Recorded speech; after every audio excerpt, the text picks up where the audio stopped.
witam Was Energik w kolejnym odcinku. To było grane Console Edition i dzisiaj pierwsza gra z Nintendo Wii. W końcu musiało to nastąpić i jest to Deadly Creatures. I muszę przyznać, w momencie kiedy Dariusz Kujawa wysłał mi Wii, a ją sobie odpaliłem, była to pierwsza gra, na którą się rzuciłem jak Reksio na szynkę.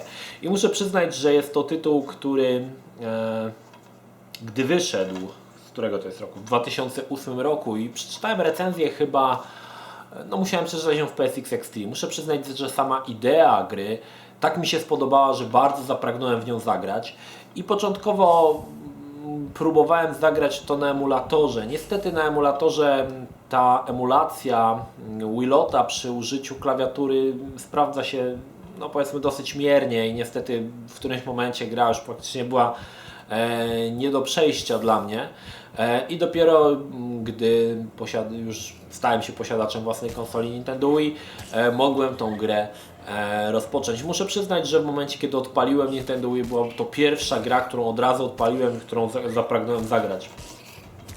Sama idea oczywiście sterowania, ponieważ w grze wcielamy się w dwie tytułowe zabójcze kreatury, że tak powiem.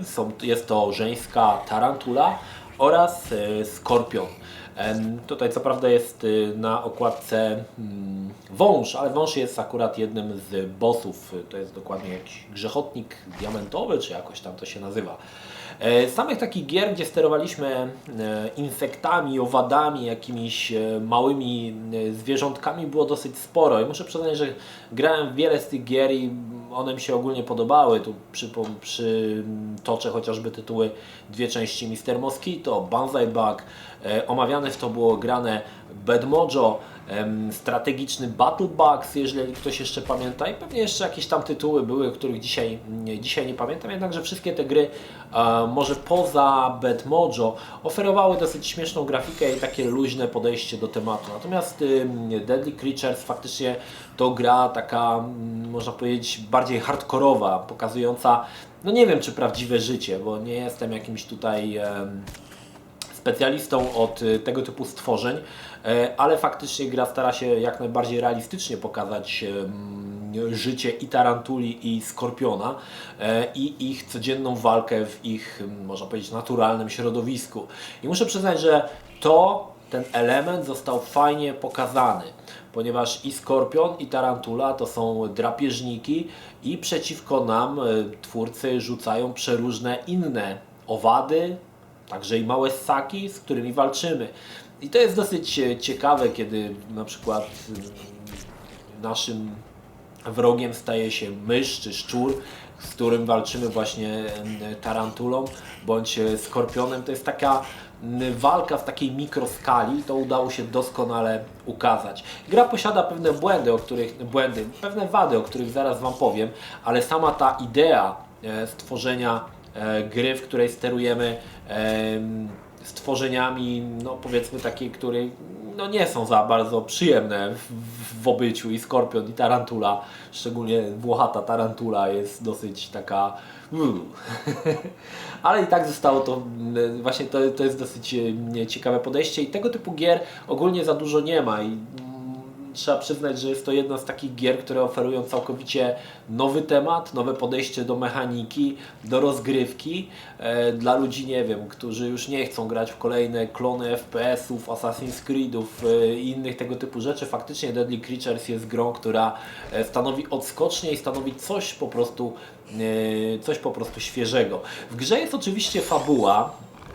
Toczy się ona dwutorowo, bo oprócz naszych zmagań z przeróżnymi drapieżnikami w postaci jakichś tam, tak jak powiedziałem, szczurów, jakichś gekonów, żuków, pająków, modliszek, jakichś, nie wiem, czy to jakiś chyba szerszeni, węży, no tego jest cała, jakiś ropuch, tego jest cała masa. Oprócz tego mamy pewną fabułę, którą widzimy właśnie z oczu tarantuli i skorpiona. I to jest taka fabuła, gdzie dwóch gości, tutaj warto wspomnieć, że są ich głosy podkłada Billy Bob Thornton i Dennis Hopper, którzy odnajdują skrzynię ze skarbem, czy też ze złotem, czy z wojny jeszcze secesyjnej.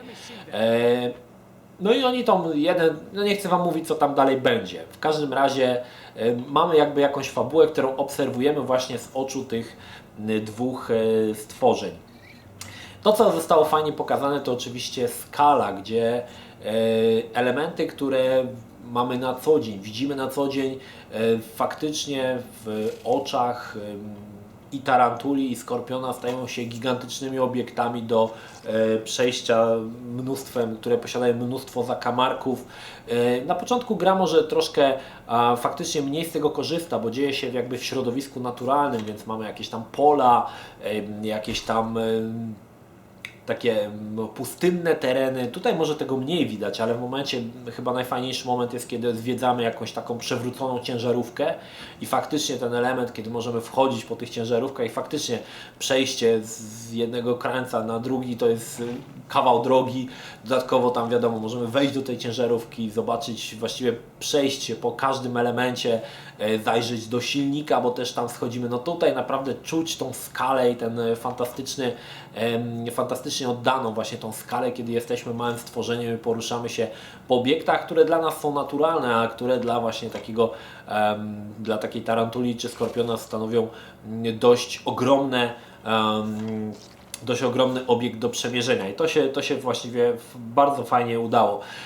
Warto zwrócić uwagę, że gra oferuje też fatality. Tutaj muszę przyznać, że fatality, nie wiem, czy one są tak jak wyglądają rzeczywiście, czy zostało tutaj raczej to potraktowane przez wyobraźnię twórców, ale matka natura czasami robi lepsze fatality niż te wszystkie krwawe jatki, które widzimy w Mortal Kombat i faktycznie tutaj te końcowe sekwencje, kiedy może wykańczamy wroga, czy to skorpionem, czy z tarantulą, czasami są naprawdę mocne i muszę przyznać, że wyglądają bardzo, bardzo fajnie.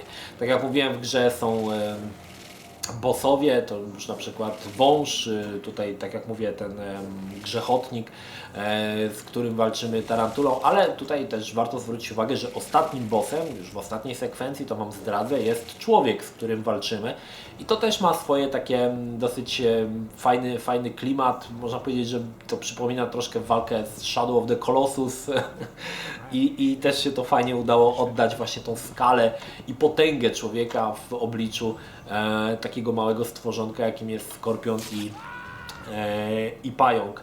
Tak jak mówiłem, gra nie wyzbyła się paru problemów. W mojej opinii pierwszy problem, który wydaje mi się, że w wielu grach będzie na Wii, to przede wszystkim licha grafika. I muszę przyznać, że graficznie to nawet nie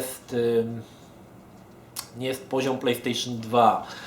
Grafika jest bardzo bura, brązowa, taka wyprana z kolorów, tekstury są bardzo rozmyte, chociaż faktycznie tutaj widać, że para poszła w animację i w teksturowanie tych wszystkich stworzeń.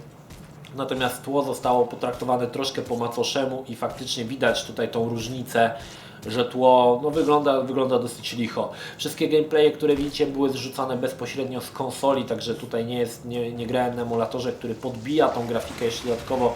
I większość tych gier z Wii, z GameCube'a będę Wam prezentował w tej formie, nie grane na emulatorze, ale właśnie na oryginalnej konsoli, żebyście sobie zobaczyli, jak to wygląda. Gra oczywiście korzysta z kontrolerów ruchowych, jak każda gra na Wii, także na emulatorze zalecam. Oczywiście jest to możliwe, jeżeli chcecie zagrać na emulatorze, zalecam dokupienie sensor bara i nunchaka z Wilotem i wtedy można grać też na emulatorze właśnie przy użyciu tych urządzeń. Faktycznie wtedy chyba te doznania będą o wiele lepsze niż granie na emulatorze przy użyciu klawiatury. Tak czy tak muszę przyznać, że gra mi się bardzo podobała i wciągnęła mnie, jest dosyć długa i wciągnęła mnie po prostu jak bagno i naprawdę sprawiła mi masę radości, chociaż trzeba przyznać, że jest to tytuł bardzo specyficzny, nastawiony bardziej na klimat i te doznania skali, tak?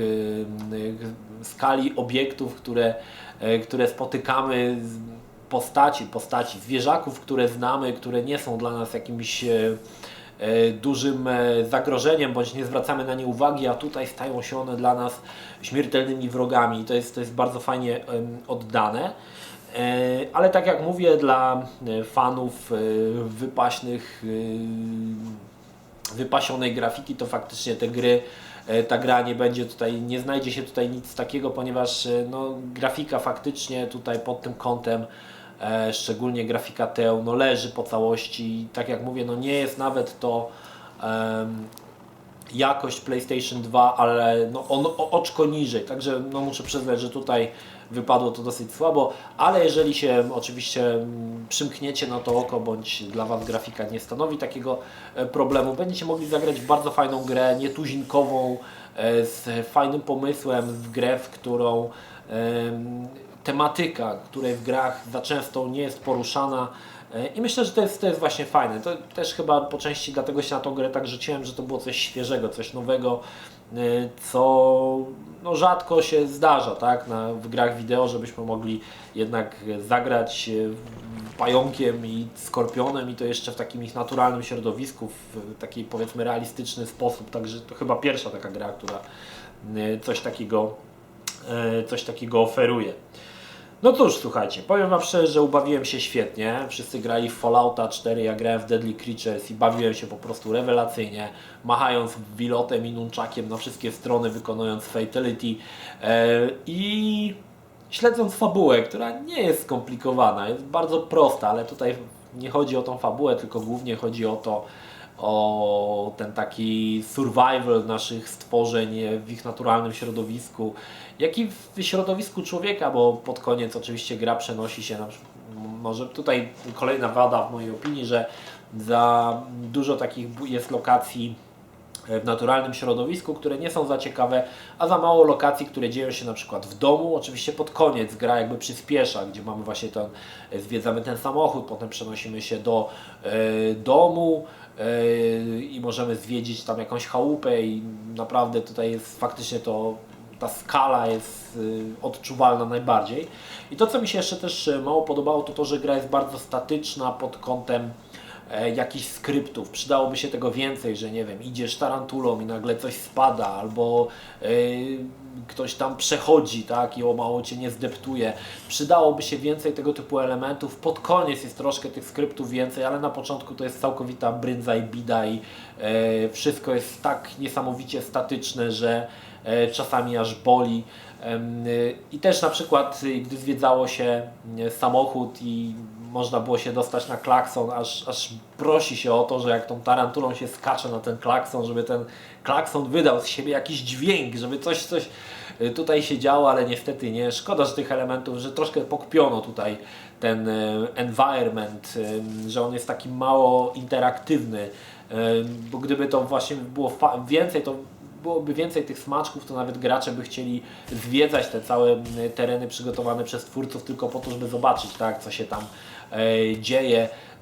A tutaj, tak jak mówię, no, gra jest szalenie do bólu statyczna i często właśnie takie daje złudne nadzieje, że no jak wejdziemy w na ten klakson, to może on zatrąbi, no przecież musi coś się dziać.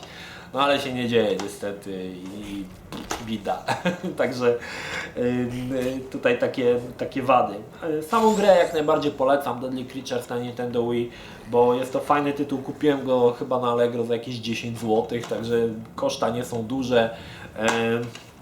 I gra też jakoś chyba specjalnie nie zdobyła uznania krytyków, a szkoda, bo to jeden z tych tytułów, które ja bardzo chętnie ograłem i mając do wyboru jeszcze parę innych gier na Nintendo Wii, jak nie wiem, Mario Galaxy czy Red Steel, bez wahania rzuciłem się na pierwszą grę do odpalenia właśnie na Deadly Creatures i przyznam szczerze, że się nie zawiodłem. Widziałem po recenzjach czy też po screenach i filmach na YouTubie, że gra będzie cierpiała na te wady, które Wam podałem, więc wiedziałem, czego się spodziewać i gra mnie nie zawiodła. Bawiłem się naprawdę świetnie i z całego serca Deadly Creatures na Nintendo Wii mogę Wam polecić. To tyle.